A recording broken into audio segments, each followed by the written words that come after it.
tualett oli seal üleval veel. Seda kohta mäletate? Mis koht see on? Otse üleval või? Ei, see auk siin.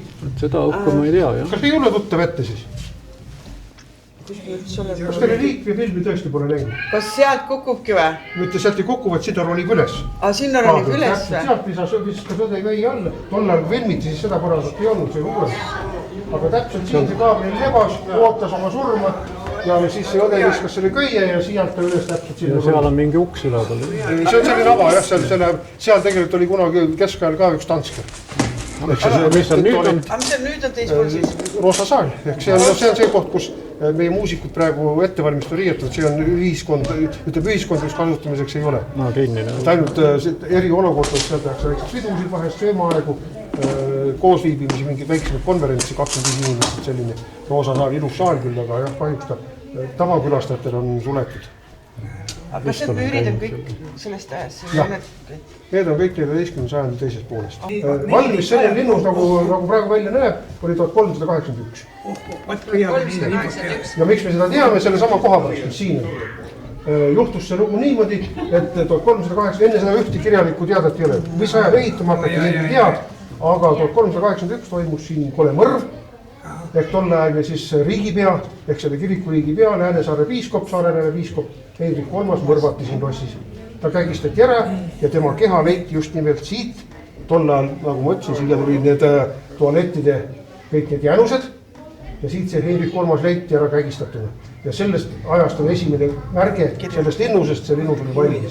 Aga jah, et meie ju linna ennem linna oli meil ju Alev siin. Kuressaare Alevit mainitakse siis vähe hilisemal ajal 1427, aga jälle paha teoga seotud, mitte küll nii hullu kuriteoga. Nimelt 1427 siis juhtus selline lugu, et meie siin selle linnuse ees Alevikus olevat siis üks Tallinna kaupmees Hans Trooge rängalt solvanud piiskopi ja tema alavaid. Aga kuna piiskopi võim Tallinna kaupmehe peale ei hakanud, siis tema kirjutas kaebekirja Tallinna Raene, mis muide on Tallinna linnamuuseumis säilinud see kiri aastast 1427, et Tallinna rahad võtaks selle Hans Trooge vastutusele, kuna jah, tema võim tema peale ei hakka, kas nüüd vastutusele võet, seda me ei tea. Aga see on siis meie Kuressaare esmamainimine kirjalikus üritus. Teate, kus te toodi, olete kohalikud inimesed? Jah. Noh, teate, kui kaugel Kaarma on? Jah. Kaarmalt toodi. Kõik see materjal, mis siin lossis näete, see oli, ma ei mäleta, kas 200 000 vankrid pidi olema, aga neid ei toodud vankritega. Kaarmalt oli? Jah. Kaarmalt toodi, aga toodi laevadega. Möödab Põduste jõge. Kui te vaatate kaarti, siis Põduste jõgi praegugi läheb täpselt Kaarmale välja, aga lihtsalt praegu see Põduste jõgi on siin mõne täpselt, aga 700 rohkem aastat tagasi oli Põduste jõgi laevatatav kuni Kaarma linnusel. Aga kuidas sellise suure kivi siia sai? Plokkidega tõsteti, puidust tehti need tellingud ja muudku niimoodi ja plokkidega venitati üles. Ja mis on selle linnuse eripära veel? Kõigist teistest Eesti ja siin, ütleme, kõigist vaekivist või dolomidist tehtud linnustest erinevus. Kui te siin vaatate seda linnust nüüd väljast, kui te lähete sees, vaatate kõiki siingi neid seinu, iga viimane kui kivi, mis sealt Kaarmalt toodi, on siledaks tahutud. Mitte ei ole, Tallinna Toompead vaatate või Tallinna linnamüüri vaatate või näiteks Maasilinna jäänused, mis on natuke vanem linnus kui see tegelikult, siis seal on kõik tehtud murtud kivist. Ainult ukse ääred, need on tehtud siis ilusti, need on tehtud tahutud kivist. Aga siin, selles linnuses on kõik, kui te välja lähete, selle sama Pika Ärmani torni näiteks see välimine nurk on ilusti kuuleraks tahutud, all lõpeb sellise ilusa ninaga. Ja mis ma tahtsin teile veel rääkida, vaata, oi, jälle nõu. Aga veel seda huvitav, et nagu võtsin siit, et tualett oli, see tualeti jäänused, siis siit läks välja keskajal ka kanalisatsioon. Jälle, kui te nüüd õues käite ringi, siis lõunanurgas seal, kus on see püssirohu torni pool, seal on välja kaevatud üks selline vana ringmüüri nurk, kus alt läheb läbi kaev ja sinna tuleb üks selline lai dolomiidis selline renn siit linnuse pooleks. Siis kusagilt siit läks välja kanalisatsioon. Kust ta täpselt siit läks, me ei ole välja kaevatud, aga see merepoole osa, kust ta tollal merre läks ringmüüri alt, see kaev on lahti kaevatud ja see dolomiidrenn on seal ilusasti näha. Ja teine asi, mis selle kõige tähtsam funktsioon oli mitte see, et siia see nii-öelda sett tuli tualettidest. See oli kaitsefunktsioon. Ehk jälle see sama meister Johan, kes nüüd selle nii-öelda meister oli, projekteeris selle linnuse, siis tema ehitas selle nii, et see on nüüd ülejäänud linnus, ja see siin on see Pika Hermanni torn. Ja see vahel sahti eraldab tervet seda torni ülejäänud linnusest. Ja miks ta seda eraldab, on selle pärast, nagu siin joonise peal on näha, või nagu näete seal üleval seda silda, eks ole, 9 meetri kõrgusel ainus sisse ja välja pääs sellesse torni.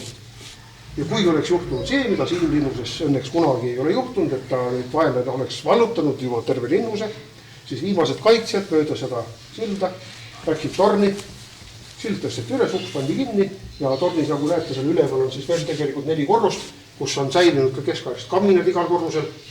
Seal tornis võib väga pikalt vastu pidada, sest torni keskel, kui olete juba seal üleval käinud, ei ole, et seal on keskel ka ju selline sügav kelder, kuhu pääseb ainult siit samast üleval ka siit tornist.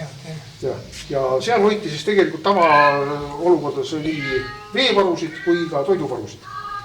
Ja hädapärast oleks võinud seal tornis siis väga pikalt vastu pidada. Selles mõttes ka põletada ei oleks saanud, sest see saht tuli vahel.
ja